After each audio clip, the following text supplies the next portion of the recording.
बच्चों एकदम बहुत ही सही जगह क्लिक किया आपने। सभी को मेरा राम राम। देखिए अब जो हम यहाँ पे समझने जा रहे हैं, जानने जा रहे हैं, ध्यान समझिएगा। अभी हमने देखो, मैंने दो दो वीडियो इसकी अपलोड कर दी है, तो आप लोगों से रिक्वेस्ट है कि प्लीज आप लोग जो है पहले उन दो वीडियो को देखें, तब इस वीडियो को देखेंगे तो बहुत आनंद आएगा। ठीक है, अब मैं यहाँ पर इस वीडियो में आपको ये बताने जा रहा हूँ कि बेटा पैरामीटर क्या होता है। बेसिक चीज समझाने जा रहा हूँ मैं आपको, उस चीज को समझिएगा कि बच्चों को यही नहीं पता होता कि पैरामीटर क्या होता है। लेटरल सरफेस एरिया और कर्व सरफेस एरिया में क्या डिफरेंस है, सरकमफ्रेंस पेरीमीटर में क्या डिफरेंस है, वॉल्यूम होता क्या चीज है, तो इन चीज को समझेंगे। ठीक है, डिटेल में जानेंगे। चैनल के साथ बने रहें।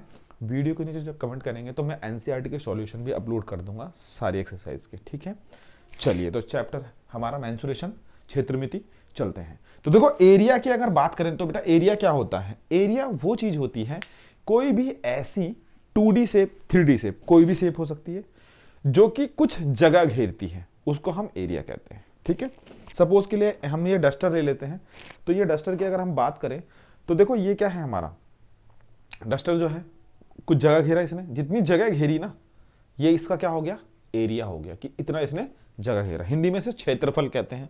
ठीक है बच्चा, समझ में आ गया। अच्छा, उसके बाद आता है बेटा पैरामीटर। पैरामीटर का मतलब क्या होता है, पैरामीटर का मतलब क्या होता है कि जस्ट उसकी सारी जो मतलब साइड्स हैं उनका सम, कितना वो लेंथ मतलब कवर करता है। जैसे मान लीजिए हमने एक रेक्टेंगल ले लिया, तो रेक्टेंगल का जो पैरामीटर है ये इन सबको जोड़ देंगे तो पैरामीटर हो जाता है। ठीक है, एग्जांपल के लिए इसकी लेंथ l है, ब्रेथ b है, तो पैरामीटर ऑफ ए रेक्टेंगल क्या आएगा बेटा, 2l प्लस बी। ये कैसे आए, सबने आपने रट्टा लगा रखा होगा, perimeter of rectangle 2l plus b, perimeter of rectangle 2l plus b. आयत का परिमाप 2 ब्रैकेट में l प्लस बी, तो ये सब चीजें आपने रट रखी होगी। मगर होता क्या चीज है, देखो ये भी l होगा। आयत की प्रॉपर्टी है कि उसके आमने सामने की जो भुजाएं होती है बराबर होती हैं, रेक्टेंगल। ठीक है, तो P is equals to L plus B plus B, है ना। तो क्या आएगा 2L प्लस 2B। अब 2 कॉमन ले लो, सिंपल सा लॉजिक है, तो L प्लस बी बचा। यहां तक कोई डाउट बेटा। तो ये हो गया हमारा पैरामीटर। अब अगर हम सरकमफ्रेंस की बात करें तो बेटा जो भी हमारी सर्कुलर फिगर होती है, जैसे कि हमारा सर्कल, तो उसके चारों तरफ यहां से अगर मैं रनिंग करना स्टार्ट करूं और यहां पर आ जाऊं, तो ये हमारी क्या कहलाती है बेटा, सरकमफ्रेंस कहलाते हैं, परिधि कहलाती है। ठीक है, यहां तक तो ये समझ में आ गई होगी। किसी की भी बात कर लीजिए, सपोज मान लीजिए ये हमारा डमरू है, ये सर्कल है। ठीक है, तो इसके चारों तरफ ये जो पूरी ये जो है, ये हमारा क्या कहलाएगा, सरकमफ्रेंस कहलाएगा, परिधि कहलाएगी। ठीक है, चीजें समझ में आ गई होंगी मेरे ख्याल से आराम से आप लोगों को। ठीक, अच्छा उसके बाद आता है बेटा नेक्स्ट लैटरल सरफेस एरिया, जिसे बोलते हैं हम वक्र पृष्ठीय क्षेत्रफल हिंदी में। ठीक है, तो लैटरल सरफेस एरिया में थोड़ा सा देखो, ये दोनों चीज एक हैं, बस शेप में अलग अलग नाम है। समझ में आ रही है बात। आप किसी पार्क है, कोई सर्कुलर पार्क है, उसके ट्रैक पे चारों तरफ दौड़ रहे हैं, वो भी क्या है आपका, परिधि है। ठीक है, तो लैटरल सरफेस एरिया बोलते हैं आपका वक्र पृष्ठीय क्षेत्रफल। और एक और होता है इसमें CSA। अच्छा यहां लिखा नहीं, ओके लिख देता हूं मैं। ठीक है, ये अलग अगला है 4th, इसको 5th डाल देते हैं। ठीक है, लैटरल सरफेस एरिया को एक नाम और देते हैं बेटा, CSA। क्या कहते हैं, कर्व्ड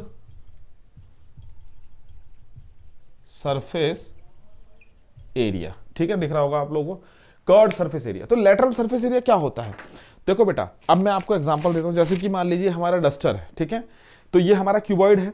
तो लैटरल सरफेस एरिया की अगर बात करें तो देखो ये वाली चीज, ये वाली चीज, ये वाली चीज और ये वाली चीज, ये वाली, इन सब के एरिया को अगर जोड़ दें, टॉप और बॉटम को छोड़ दें, तो हमारा लैटरल सरफेस एरिया आ जाता है। सपोज इस समय आप वीडियो देख रहे हैं तो रूम में बैठे होंगे, तो जब आप रूम में बैठे हैं तो अपनी चारों दीवारों को देख लो, पहली वाली दीवार, ये वाली दीवार, ये वाली दीवार, ये वाली दीवार, इन चारों का अगर एरिया निकाल दोगे तो हमारा क्या आएगा, लैटरल सरफेस एरिया आएगा, वक्र पृष्ठीय क्षेत्रफल आएगा। क्यूबॉइड हो गया, है ना ये क्यूब हो गया, इसका भी ये वाला, ये वाला, ये वाला, ये वाला ऊपर नीचे छोड़ दो। ठीक है, इसका भी ये लेटरल सरफेस एरिया है ना। उसके बाद अगर हम बात करें तो ये देखो, इसका भी अगर कोन की बात करें तो ये लेटरल सरफेस एरिया होता है। ठीक है, तो ये चीज हो गई, है ना। और अगर हम आपको बताएं भाई, ये सिलेंडर मान लो, इसको बेलन मान लो। ठीक है, अब देखो एक बच्चे को बोला बेलन, पढ़ा रहा था मैं, उसे कहा कि बेलन, तो कह रहा सर जी बेलन क्या होता है, हिंदी में अलग था। मैंने कहा देखो सिलेंडर को हिंदी में बेलन कहते हैं। तो एक बच्चे को बोला कि बेलन, तो कह रहा सर जी वही वाला बेलन जो मम्मी मुझे मारती थी ये वाला देखो ये। ठीक है, बट ऐसा कुछ नहीं है, ये वाला बेलन इसको ये कहते हैं। ठीक है, तो यहाँ पर क्या होता है, ये देखो, ये है ना, ये वाला और ये वाला एरिया छोड़ दो तो ये हमारा कर्ड सरफेस एरिया हो जाएगा, जिसे हम क्या कहेंगे बेटा, कर्ड सरफेस एरिया कहेंगे। समझ में आ गई। लेटरल सरफेस एरिया हम बोलते हैं क्यूब और क्यूबॉइड में, और कर्ड सरफेस एरिया बोलते हैं हम कोन और सिलेंडर में, क्योंकि यहाँ पे कर्व है ना बेटा ये, इसलिए। समझ में आ गया। नाम हिंदी में दोनों का सेम ही है, वक्र पृष्ठीय क्षेत्रफल। ठीक है, अब आगे चलते हैं टीएसए, टोटल सरफेस एरिया, कुल पृष्ठीय क्षेत्रफल। इसमें क्या होता है बच्चा, इसमें देखो जैसे ये है आपका सिलेंडर, तो इसमें टॉप और बेस को दोनों को ऐड कर दो, और ये वाला एरिया तो है ही। बाकी इसके फॉर्मूले में डिटेल में आपको अगली वीडियो में बताऊंगा, सारे फॉर्मूले ड्राइव करेंगे हम। पहले हम प्रिज्म के फॉर्मूले ड्राइव करेंगे, उसके बेसिस पे हम इन सब फॉर्मूलों को ड्राइव करेंगे और समझेंगे भी चीजों को। बेटा देखो, डीप नॉलेज अगर आप मतलब मजे के साथ पढ़ेंगे ना चीजों को, तो बहुत मजा आएगा। ठीक है, मैथ्स को अगर एंटरटेनमेंट, मैथ्स विद फन के साथ पढ़ेंगे तो ठीक है। तो यहाँ चीज समझ में आ गई आपको, कोई दिक्कत इसमें, कोई समस्या है तो बताएं। ठीक है, अगर ये देखें, ये क्यूब है आपका, इस क्यूब का देखो ये वाला, ये वाला, ये वाला, ये वाला, ये वाला, ये सारा अगर हम देखते हैं तो ये क्या हो गया हमारा टोटल सरफेस एरिया। अगर हम मान लीजिए इस कोन की बात करें तो इस कोन में भी ये क्या होगा, इस कोन की बात करें तो इस कोन में देखो ये वाला एरिया, ये और मतलब तो पॉइंट है समझ, ये वाला एरिया नीचे वाला, तो ये भी क्या हो गया हमारा टोटल सरफेस एरिया हो गया। क्यूबॉइड का बात करें, ये टॉप, बेस, साइड, ये वाली साइड, ये वाली साइड, ये वाली साइड, सब कर देते हैं। आप सबको ऐड कर दो तो टोटल सरफेस एरिया आ जाएगा। आप बेटा एज्यूम कर सकते हैं एक रूम को, आप अपने रूम में बैठे वीडियो देख रहे हैं, चारों दीवार को ऐड कर दो, बताया LSA लेटरल सरफेस एरिया, छत को और बेस को ऐड कर दो, मतलब फर्श को ऐड कर दो, टोटल सरफेस एरिया। समझ में आ गई होगी बात। लास्ट बेटा आता है वॉल्यूम और आयतन। अब देखो वॉल्यूम और आयतन की अगर बात करें तो वॉल्यूम आयतन क्या होता है, कोई भी शेप कितनी अंदर क्वांटिटी रखता है वो उसका वॉल्यूम कहलाता है। ठीक है, तो वॉल्यूम का यूज कहां है बेटा, मैंने आपको बताया जब कभी भी एक शेप से दूसरी शेप में कन्वर्ट करेंगे चीजों को। ठीक है, जैसे एक स्फीयर को पिघलाकर कोन बना दिया, एक स्फीयर को पिघलाकर सिलेंडर बना दिया, तो वो हमारे क्या कहलाएगा, तो वहां पर वॉल्यूम का कंसेप्ट आएगा।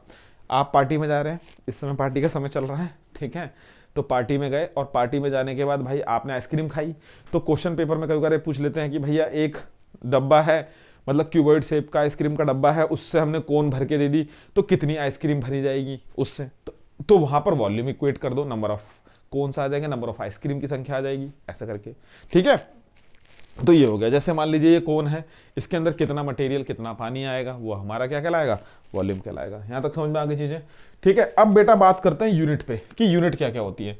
एक बहुत इंपॉर्टेंट चीज, आप ये फंस जाते हो पेपर में कि यार फॉर्मूले में कैसे अप्लाई करें, क्या क्या गिवन है, तो जहां पर आप यूनिट को पकड़ लोगे वहीं से आपको पता लग जाएगा ये वॉल्यूम गिवन है, ये एरिया गिवन है, ये पैरामीटर गिवन है। ये एक तरीके का बेटा ब्रह्मास्त्र है, सस्त मतलब बहुत बहुत बेहतरीन चीज है ये, ध्यान समझिएगा यूनिट से कैसे निकालते हैं।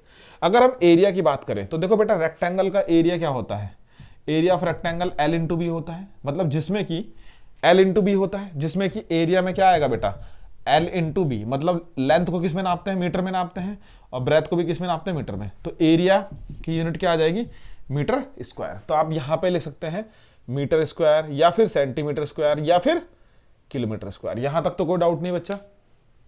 अच्छा, पैरामीटर में क्या, देखो पैरामीटर में क्या है, मल्टीप्लाई नहीं होता, ऐड हो रहा है। देखो देखो यहाँ पे ऐड हो रहा है ना।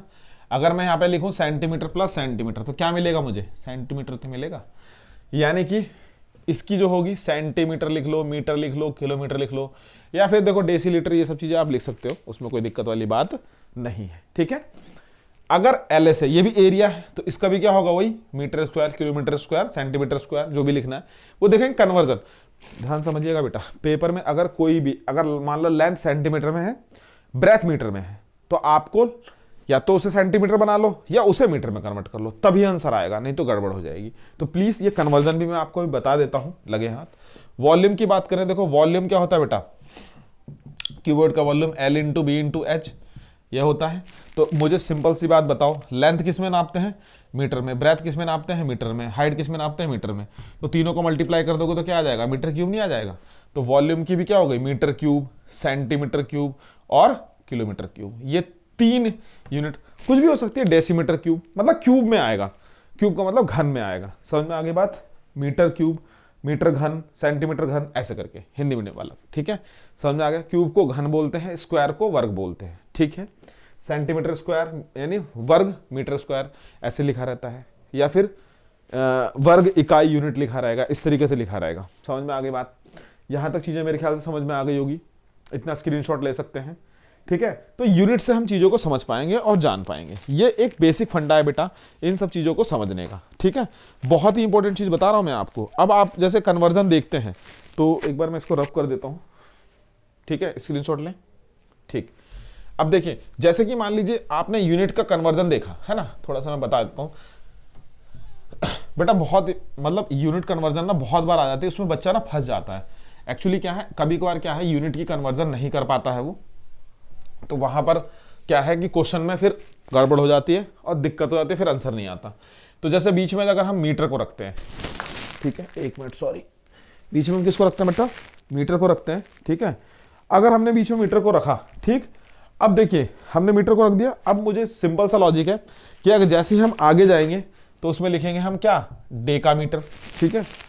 उसके बाद लिखेंगे डेका के बाद हेक्टोमीटर और फिर किलोमीटर, ठीक है।